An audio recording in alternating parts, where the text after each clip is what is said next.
Dog goes to stage with police at SXSW, but notices something strange and stops the entire festival. The throbbing bass from the sound check rattled through Sarah Collins's bones as she watched Max's ears twitch forward. Something was off. After 5 years of working together in Atlanta's K9 unit, she knew every micro-expression of her Belgian Malinois partner, and right now, his sudden alertness sent a familiar chill down her spine. The morning sun cast long shadows across the Austin Convention Center grounds, but the real darkness lurked in Max's unusually tense posture. "Everything okay, boy?" she whispered, keeping her voice steady despite the knot forming in her stomach. Max's amber eyes fixed on the massive main stage of the SXSW festival, his muscular frame tensing beneath the tactical vest bearing Police K9 in reflective letters. A slight tremor ran through his body, something Sarah had only seen during their most dangerous operations back home. The Austin Convention Center sprawled before them like a concrete maze, transformed into a fortress of fences, security checkpoints, and production equipment. 3 days before the festival's opening, and already the air crackled with an energy that made Sarah's tactical training kick into overdrive. This wasn't like their usual beats in Atlanta. This was different, bigger, more chaotic. "Collins!" Lieutenant Martinez's voice cut through the cacophony of sound tests and walkie-talkie chatter. "How's the perimeter check coming along?" Sarah straightened, her hand instinctively resting on Max's head. "Almost complete, sir. Just finishing the main stage area." She didn't mention Max's unusual behavior, not yet, not without being certain. Martinez nodded, his eyes scanning the growing crowd of technicians and event staff. "Good. After those threats we intercepted, we can't take any chances. That's why Atlanta sent their best." He smiled, but it didn't reach his eyes. "No pressure, right?" The threats. 3 anonymous messages promising to make SXSW remember and show them real sound. Cryptic enough to be dismissed as attention-seeking, specific enough to warrant flying in specialized units from across the country. Sarah and Max had earned their spot here after uncovering a massive drug operation at Hartsfield-Jackson Airport last month. Their reward, helping secure one of the biggest music festivals in the world. As Martinez walked away, Max let out a low whine, so subtle that only Sarah could have caught it. She crouched beside him, running her hands along his sides, checking for any sign of distress. Nothing. His training was impeccable, his health perfect. Yet something was making him uneasy. The morning breeze carried the scent of coffee from nearby food trucks and the metallic tang of equipment being assembled, but Max's attention remained locked on the stage. "Show me," she whispered, using their special command. Max's head snapped toward the stage again, but this time his attention focused on the speakers being mounted by the crew. Sarah followed his gaze, studying the complex array of audio equipment. Everything looked standard, yet Max's behavior was anything but. She thought back to their training days, to the countless hours spent learning to read each other's signals. Max had never failed her, not once. A technician dropped a metal case, the clash echoing through the space. Max didn't flinch. He was used to loud noises, but when the sound engineer started testing frequencies, something changed. Max's muscles coiled, his ears flattening against his skull. Sarah felt her own muscles tense in response. Years of shared experiences, creating an almost telepathic bond between them. Sarah reached for her radio, then stopped. What would she report? That her dog seemed bothered by speaker tests at a music festival? That her highly trained K9 partner was acting strange around sound equipment at a sound equipment-filled venue? She could already imagine the responses, the rolled eyes, the whispers about the rookie from Atlanta, letting the pressure get to her. But 5 years of partnership had taught her one absolute truth. Max was never wrong, not when it mattered, not when lives were at stake. She thought about their first major case together, how Max had ignored his training protocols to alert her to a hidden threat. They'd saved 3 lives that day and earned each other's complete trust. As the sun climbed higher in the Texas sky, Sarah made a decision. She pulled out her phone and started documenting Max's reactions, measuring the times, the specific equipment being tested, every detail that seemed to trigger his behavior. If something was wrong, she'd need evidence. If nothing was wrong, well, she'd rather look paranoid than ignore her partner's warning. The night crew began their shift, and Sarah watched Max's eyes track their movements with military precision. Tomorrow, thousands would flood these grounds, drawn by the promise of music and innovation. Whatever was setting off Max's internal alarms needed to be figured out before then. The festival's reputation and possibly lives depended on it. As they completed their final round, Max suddenly stopped dead in his tracks. His entire body went rigid, nose pointing toward the main stage like a compass finding true north. Sarah felt her pulse quicken. In 5 years of service, she'd seen that posture exactly twice. Once before, they discovered a hidden compartment full of explosives, and once before, they tracked down a kidnapping victim with less than an hour of air left. Both times, Max had broken protocol to alert her. Both times, he'd saved lives. The memory of those successes warred with the professional pressure to maintain protocol, to follow the rulebook that had been drilled into her since academy days. Now, standing in the heart of what would soon be America's biggest music festival, Max was giving her that same signal, and Sarah Collins had to make a choice. Trust her partner's instincts, or trust that everything was as normal as it appeared. The decision would define not just their careers, but potentially the lives of thousands of unsuspecting festival goers. The festival's lights flickered on, bathing the grounds in an artificial day. As Sarah stared at the massive stage looming before them, she couldn't shake the feeling that this was just the beginning. Whatever Max had sensed, whatever was setting off his finely tuned instincts, would soon force them both to choose between following their training and following their hearts. And in their line of work, the wrong choice could cost lives. Sleep hadn't come easy for Sarah. All night, Max's behavior haunted her thoughts, each memory of his subtle signals playing on repeat in her mind. Now, as dawn broke over Austin, she stood in front of her hotel mirror, adjusting her uniform with practiced precision.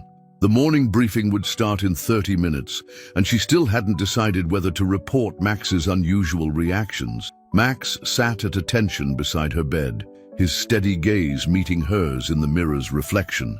Unlike her, he showed no signs of their restless night. His posture remained perfect, tactical vest clean and secure, every inch the professional K-9 officer.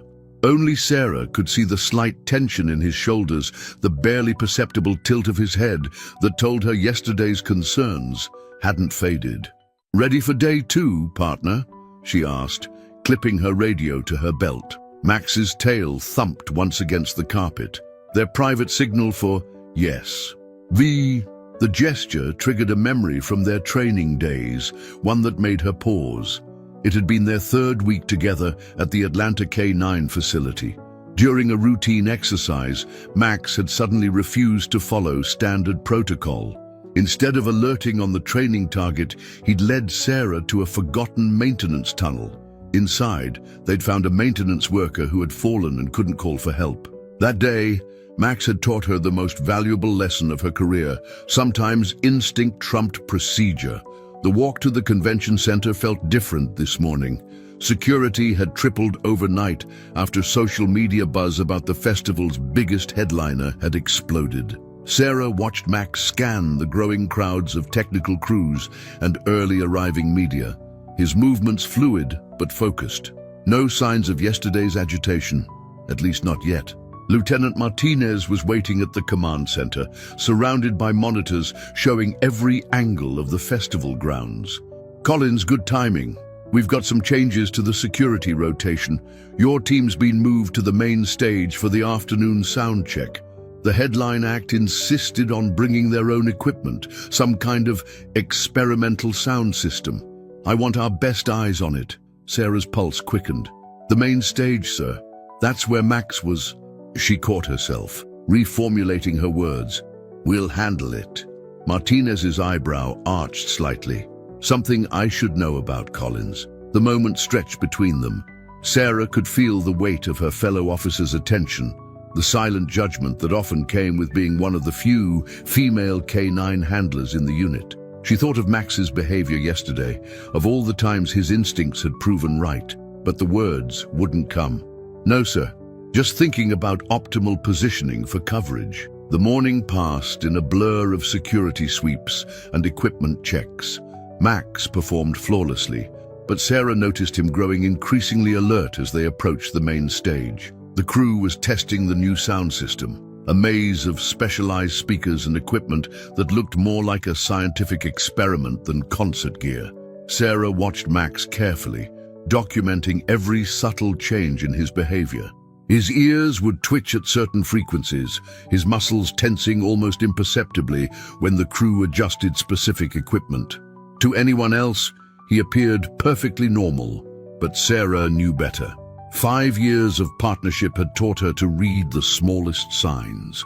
The Headline Act's technical team arrived shortly after noon, bringing with them an array of custom equipment.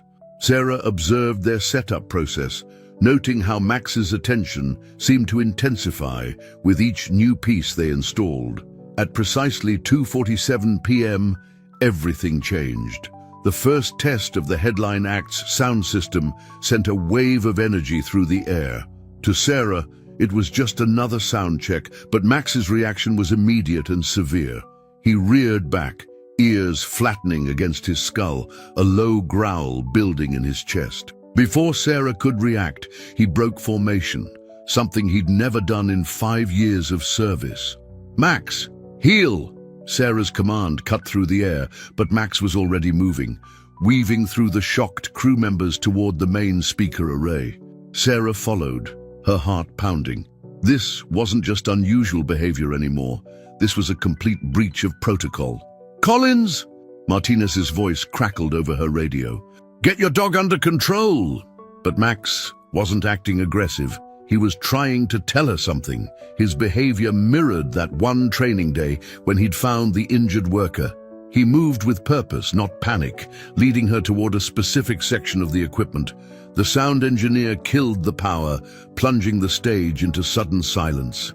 In that moment, Sarah made her choice. Instead of grabbing Max's lead, she drew her flashlight and followed his indication. There, partially concealed within the Headline Act's equipment, she spotted something that made her blood run cold. A small, black box, definitely not part of the standard sound system, with a series of modifications that set off every alarm bell from her counter-terrorism training. Max sat beside it, looking up at her with those intelligent eyes that had never steered her wrong. Sarah reached for her radio, her voice steady, despite the adrenaline coursing through her veins. "Lieutenant Martinez, we're going to need EOD at the main stage. And sir?" She placed her hand on Max's head, feeling the subtle tremors still running through his body. "I think we just found out what those threats were about." The EOD team arrived within minutes. The black box, they confirmed, wasn't just suspicious, it was dangerous. A device designed to emit frequencies that could cause panic in large crowds, potentially triggering a deadly stampede. As the sun began to set over Austin, Sarah knew they'd only scratched the surface. Someone had managed to smuggle this device past multiple security checkpoints. Someone who knew exactly what they were doing.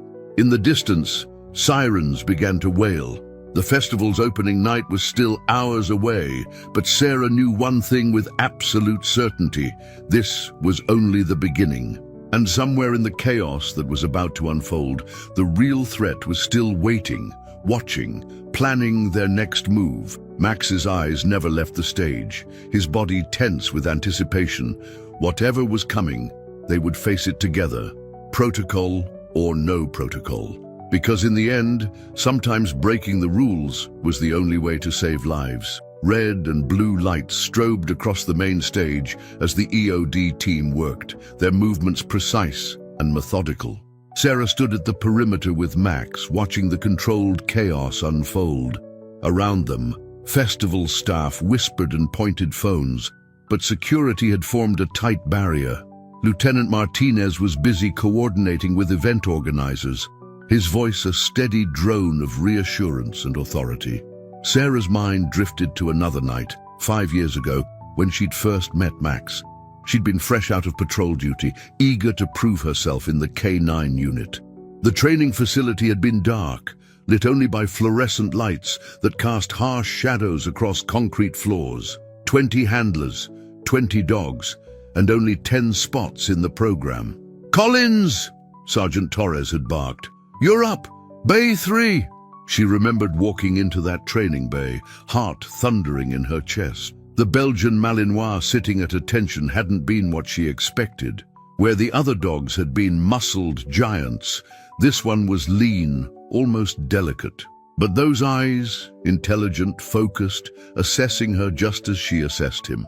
"This is Max," Torres had said, his usual gruffness softening slightly. "Rescue from a shut-down security firm. Too smart for his own good, according to his file. Keeps outsmarting the training scenarios. A problem dog for a rookie handler." Sarah had known what they expected.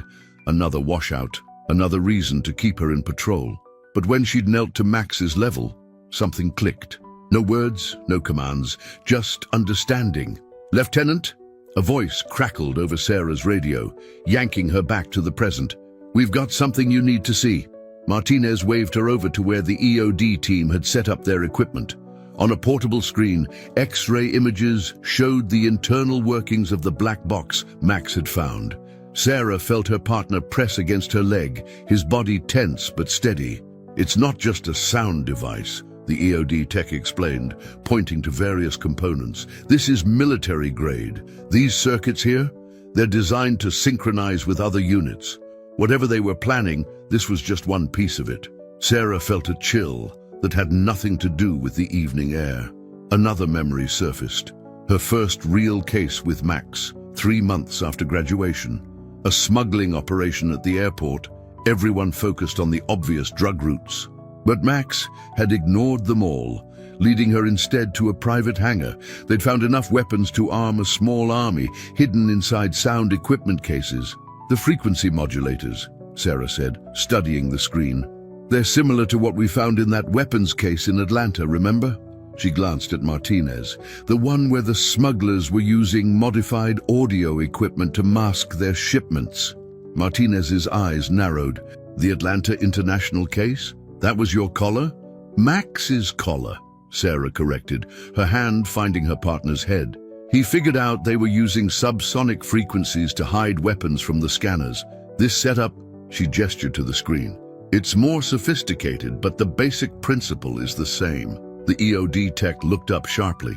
"Wait, they used sound to bypass security. How?" Another memory. Late nights studying case files, Max's head in her lap as she pored over technical manuals and physics textbooks, trying to understand how the smugglers had done it. The answer had been buried in acoustic engineering journals, specific frequencies that could create blind spots in standard detection equipment. "They found a way to create acoustic shadows," Sarah explained. "Areas where certain scanning frequencies just don't work, like a sonic invisibility cloak. We updated all the airport's security protocols after that case." Martinez was already on his phone, barking orders. Sarah watched the command center erupt into activity, but her mind was racing ahead. The airport case had been sophisticated, but this was different. More targeted, more dangerous. Max's ears suddenly pricked forward, his attention locked on something across the festival grounds. Sarah followed his gaze to the VIP entrance, where event staff were setting up metal detectors and security scanners. Standard equipment, just like at the airport. Equipment that could be fooled.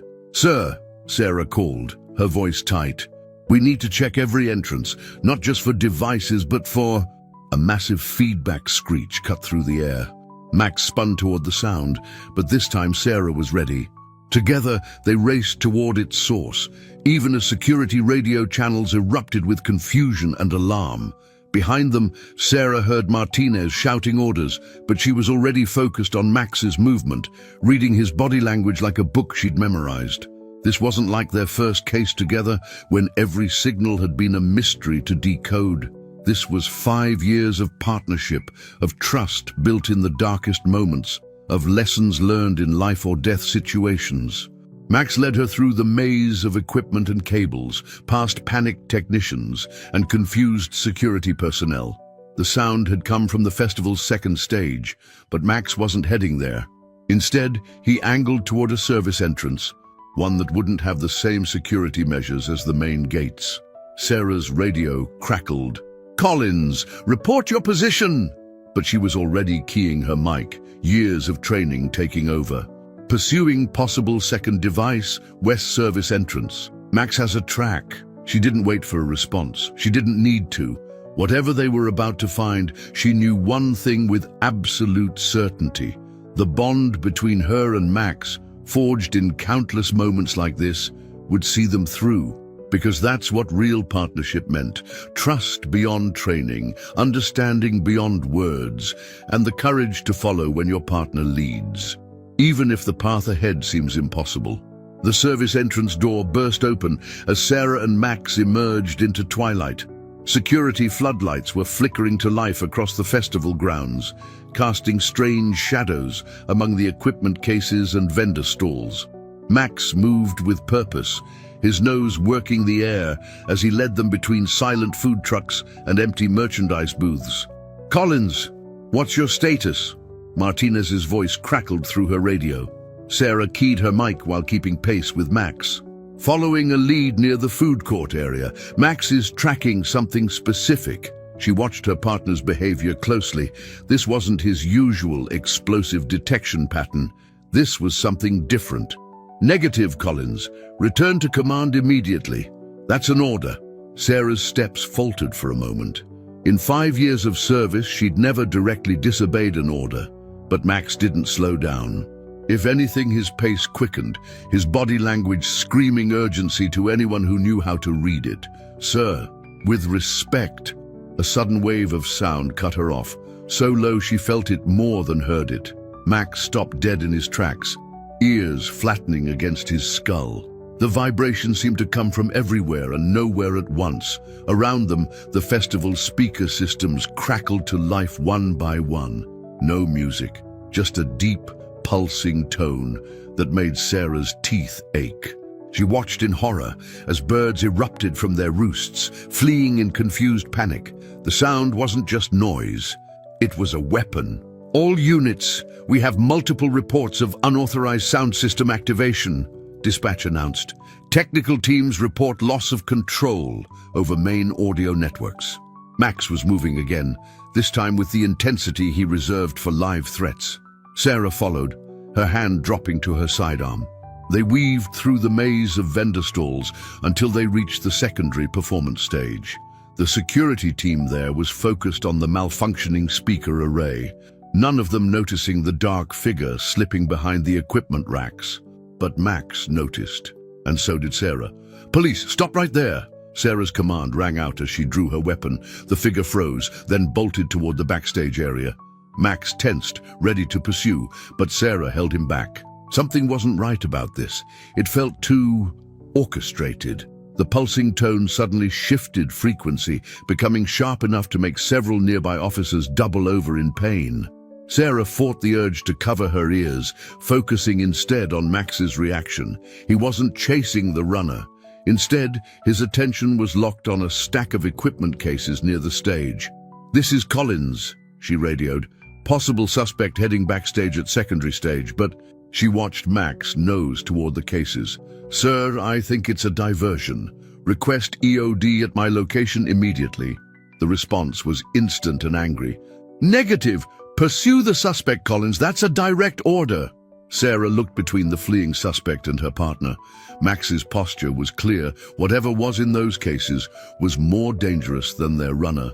5 years of trust against a direct order, protocol against instinct. In that moment, Sarah made her choice. "Max, show me." Her partner led her to a particular case, indistinguishable from the dozens around it, except for a faint humming vibration. Sarah's flashlight beam revealed the festival's logo stenciled on its side, but something about the stencil looked fresh, too fresh. The pulsing tone reached a fever pitch. Around them, people were starting to panic, hands pressed against ears, some stumbling in confusion. Sarah could feel the sound in her bones now, a malevolent pressure building towards something catastrophic. "EOD, what's your ETA?" she demanded into her radio.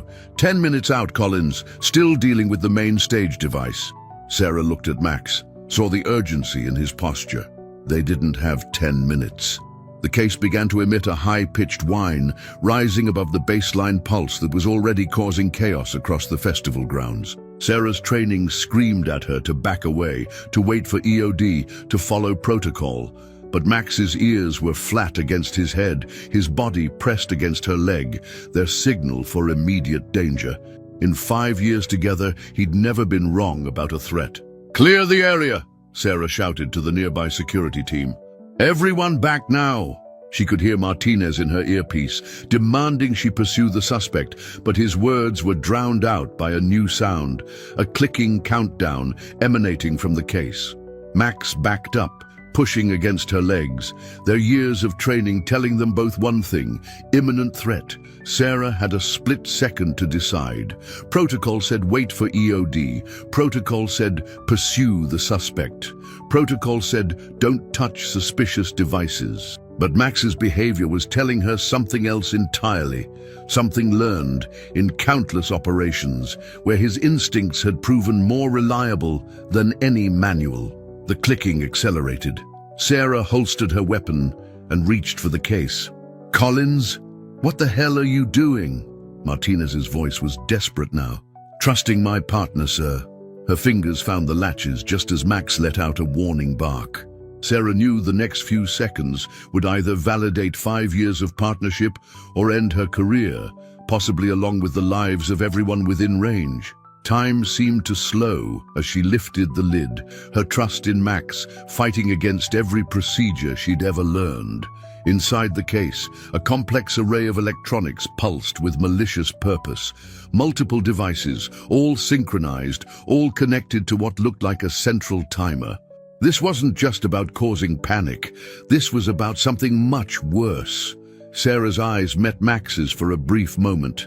In that look was 5 years of trust, of life and death decisions made together, of instincts proven right time and again.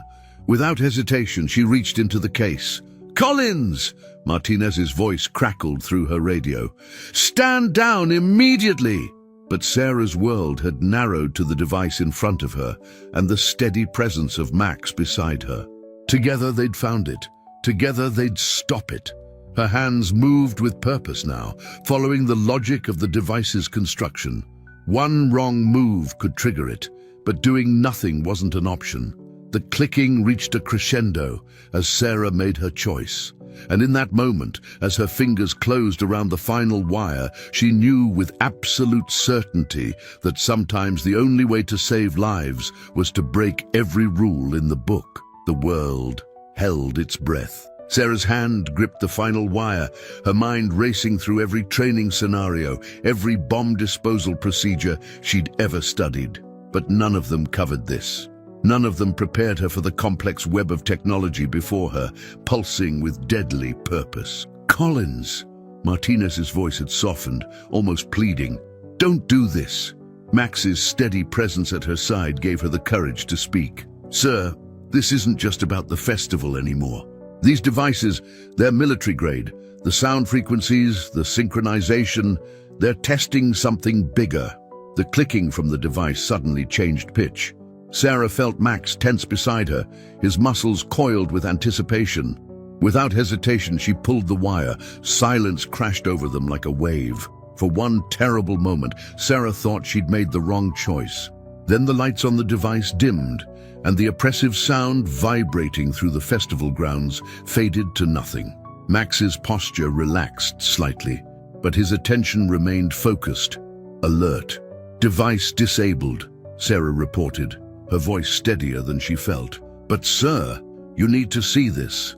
Within minutes, the secondary stage had become a command center. EOD technicians swarmed over the case while Martinez studied the device with growing concern. Sarah stood nearby with Max, both watching as the true scope of their situation became clear. "This isn't just a sound weapon," the lead EOD tech explained, pointing to various components. These processes, the way they're networked, they're designed to map and manipulate crowd behavior. The frequencies could trigger mass panic, yes, but that's just the beginning. Sarah felt her blood run cold as understanding dawned. They're using the festival as a test site. Martinez turned to her sharply. Explain. Think about it, sir. SXSW isn't just any festival. It's a perfect testing ground. Multiple venues, concentrated crowds, state-of-the-art sound systems they could piggyback on. She gestured to the disabled device. This technology could turn any concert venue into a weapon. A commotion from the security perimeter interrupted them. Two officers were escorting someone toward them. A thin man in festival crew clothing, his face pale with fear. "Sir," one of the officers called. "Found him trying to access the sound control room. Says he has information." The man spoke before anyone could question him, words tumbling out in panic. "You don't understand. This is just the test run. The real target is tomorrow night. The headline act, the synchronized light show, the special effects, it's all been modified." Max's ears pricked forward, and Sarah felt her partner's muscles tense. Something about this wasn't right. The man's fear seemed genuine, but Max's reaction... "The main stage," the man continued. "You need to shut it down now, before..." Max's growl cut through the air like a knife. In 5 years, Sarah had never heard him make that sound outside of training scenarios designed to detect deception. Her hand dropped to her sidearm as realization hit. "He's one of them," she said, her voice hard. "This is another diversion." The man's expression shifted instantly from fear to cold calculation. Before anyone could react, he pulled something from his pocket, a small remote device. "Down!" Sarah shouted, tackling Martinez as Max launched forward. The device clattered to the ground, and a high-pitched whine filled the air. The next few seconds were chaos. Sarah rolled to her feet, drawing her weapon. Max had the man pinned, but the damage was done. All around them, the festival's speaker systems were coming back online, this time with a sound that made the previous attack seem gentle. "All units," Martinez barked into his radio, "converge on the main stage. This was never about the secondary stages. They're using our own security response against us." Sarah was already moving, Max at her side. They raced through the growing chaos, past stumbling security personnel and panicking crew members. The sound was different now, not just painful, but disorienting. She could feel her sense of direction wavering, her training fighting against the artificial confusion being pumped through the air. But Max never hesitated. He led her through the maze of equipment and barriers, compensating for her compromised senses. This was why they were partners.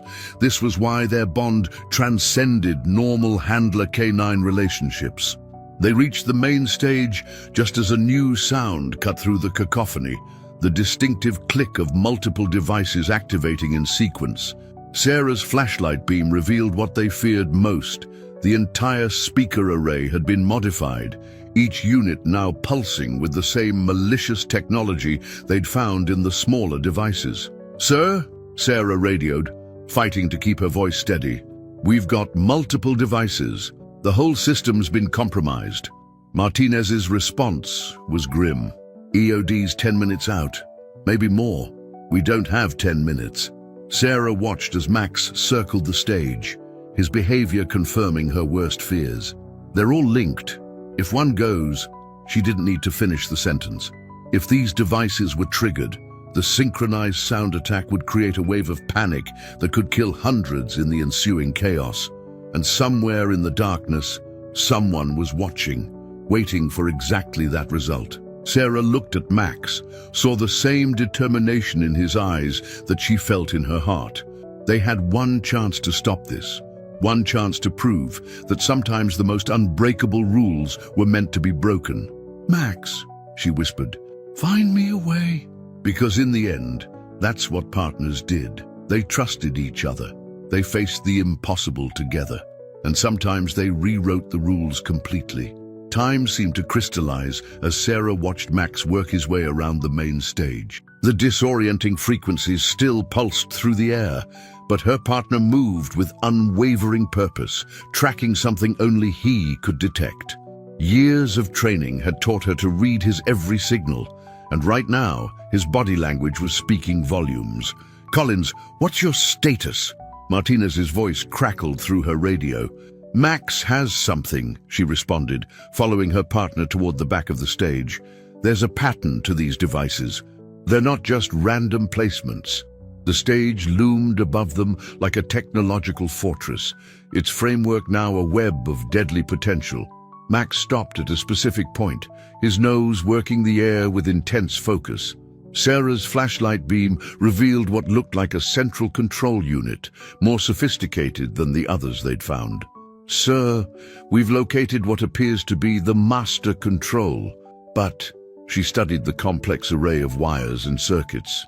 "This is military grade, way beyond standard EOD protocols." Martinez's response was immediate. "Do not attempt disarmament. Wait for the EOD team." But Sarah was already studying the device through Max's reactions. Every time certain lights pulsed, his ears would twitch in a specific way. When particular frequencies emanated from the speakers, his muscles would tense or relax. 5 years of partnership had taught her to trust these subtle signals more than any manual. "Look at the configuration," she radioed back. "These aren't just sound devices anymore. They're using acoustic resonance to mask something bigger. Max can sense it. Frequencies designed to create mass panic, trigger fight-or-flight responses." A new voice cut in, the EOD team leader. "Collins is right. These readings, they're not just about causing chaos. They're gathering data, learning patterns. This is a test run for something much worse." Suddenly, Max's posture changed. His entire body went rigid, head snapping toward the shadows behind the stage. Sarah's hand dropped to her sidearm as a figure emerged. The same technician they'd seen earlier during setup, now looking much less innocuous.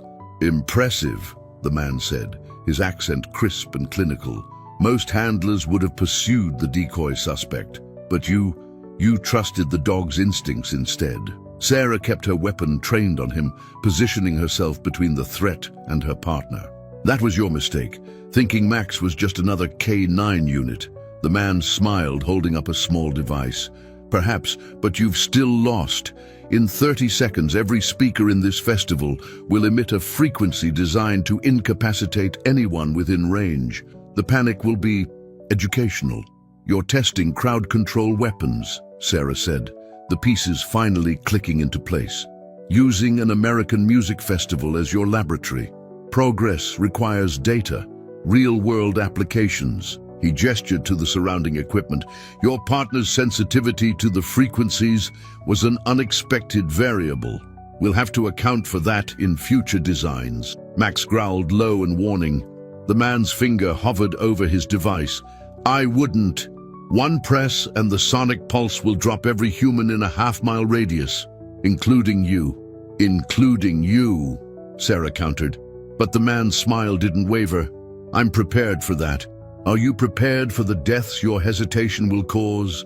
20 seconds. Sarah's mind raced through options, through procedures, through every rule she'd ever learned. But it was Max who moved first, his action born not from training, but from the deeper understanding they shared. He lunged, not at the man, but at the master control unit. The technician's finger pressed the button triumphantly, expecting chaos. Instead, nothing happened. Because, in those crucial seconds of distraction, Sarah had understood Max's intent. While everyone focused on the dog's aggressive display, she'd made the connection. The same frequencies that Max had reacted to earlier. They weren't just warnings, they were a map. Looking for this? Sarah held up a crucial component she'd removed from the master unit, following Max's earlier signals. "Amazing what you learn in K9 training about misdirection." The man's composure cracked. He moved to run, but Max was faster. Years of training culminated in one perfect takedown, precise and professional. As Martinez and the tactical team swarmed in, Sarah knelt beside her partner. Around them, EOD technicians worked to secure the remaining devices, but she focused only on the steady presence beside her. "Good boy," she whispered, and meant so much more. Later, as dawn broke over Austin, Sarah stood with Max watching the festival grounds return to normal. Martinez approached, his expression unreadable. The technology they were testing, he said, it would have changed the face of crowd control forever. Not just concerts, protests, public gatherings, any place where people congregate. Sarah nodded, her hand resting on Max's head. And now? Now we've got international agencies involved. Homeland Security, CIA. Turns out your partner didn't just stop a weapons test. He exposed a global operation. Sarah looked down at Max, who sat alertly at her side, ever vigilant. He did what he was trained to do, what we were both trained to do. Protect people. Martinez smiled slightly. No, Collins, he did more than that. You both did. He handed her an official-looking document, which is why I recommended you for this. Sarah read the papers, her eyes widening. A new joint task force, specifically designed to detect and prevent sonic-based weapons at major events.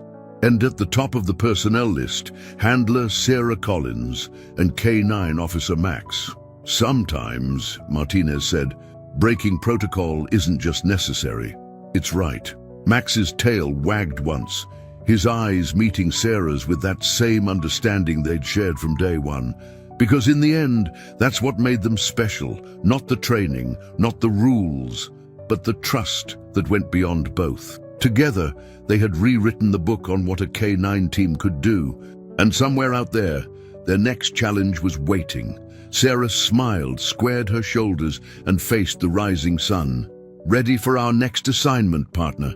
Max's response was immediate and clear, always ready, always together.